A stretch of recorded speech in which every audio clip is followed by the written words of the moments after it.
Hola a todos, bienvenidos a este video sobre la introducción de los enteros en Kotlin. Hoy vamos a aprender todo lo que necesitas saber para trabajar con números enteros en este poderoso lenguaje de programación. Kotlin es un lenguaje moderno y versátil que hace que trabajar con diferentes tipos de datos sea sencillo y seguro. Los enteros son una de las bases fundamentales de la programación y en Kotlin tenemos varios tipos de datos enteros que se adaptan a diferentes necesidades. Vamos a explorar conceptos básicos desde cómo declarar variables enteras hasta cómo Kotlin maneja la memoria para optimizar el rendimiento en los cálculos. ¿Qué cubriremos en este video? Veremos tipos de datos byte, short, int y long y cómo elegir el tipo adecuado para cada situación.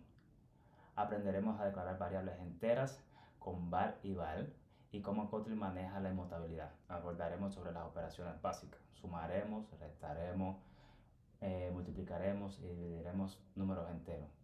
Además de explorar cómo Kotlin evita errores como el desbordamiento en los tipos de datos.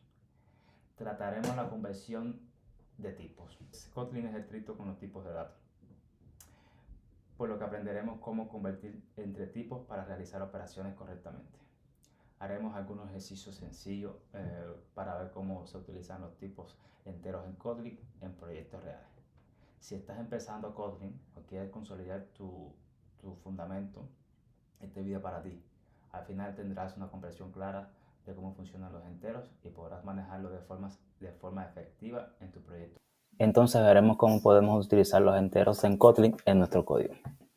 Y responderemos una pregunta muy necesaria. ¿Qué es un entero en Kotlin? En Kotlin, un entero o integer es un tipo de dato que se usa para almacenar números sin decimales. Es decir, un número como 1, 10, menos 5, 0, etc. En Kotlin los enteros se representan como tipos de datos específicos que se diferencian según el tamaño que ocupan en memoria. Vamos a ver los principales.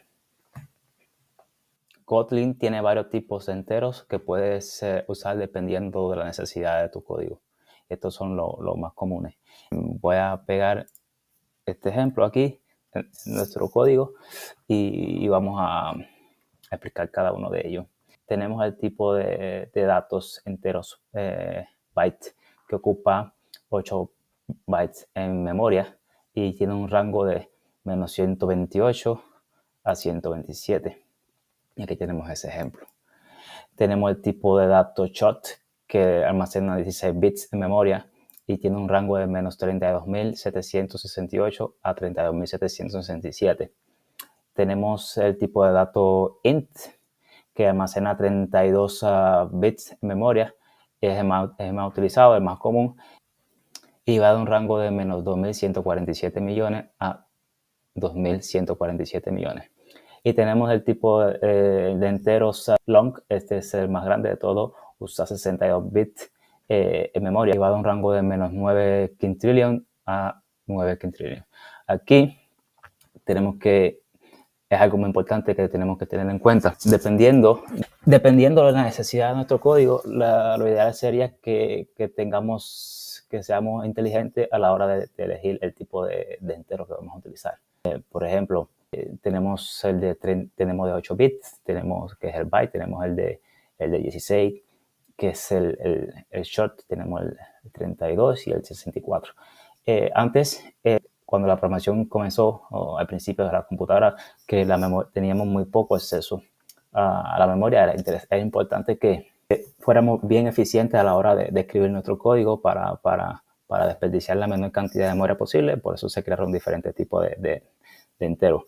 Y nada, eso quiere decir que basado en tus necesidades, si tú sabes que el número con el que vas a trabajar, el entero con el que vas a trabajar, no va a pasar de un rango de menos 128 a 127, lo ideal sería que utilices el byte. O si no, va a pasar de menos 32.000 a 32.000, lo ideal sería que utilizaras el short.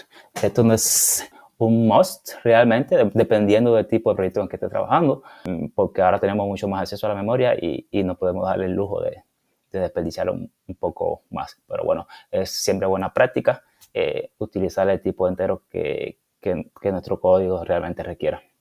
Y nada, vamos a imprimir en pantalla y a ver qué nos sale por la consola. Y aquí tenemos. los diferentes tipos de enteros representados, impresos en consola. Kotlin tiene varios tipos de enteros que puedes usar dependiendo de la necesidad de tu código. Estos son los más comunes. Voy a pegar este ejemplo aquí en nuestro código y vamos a explicar cada uno de ellos.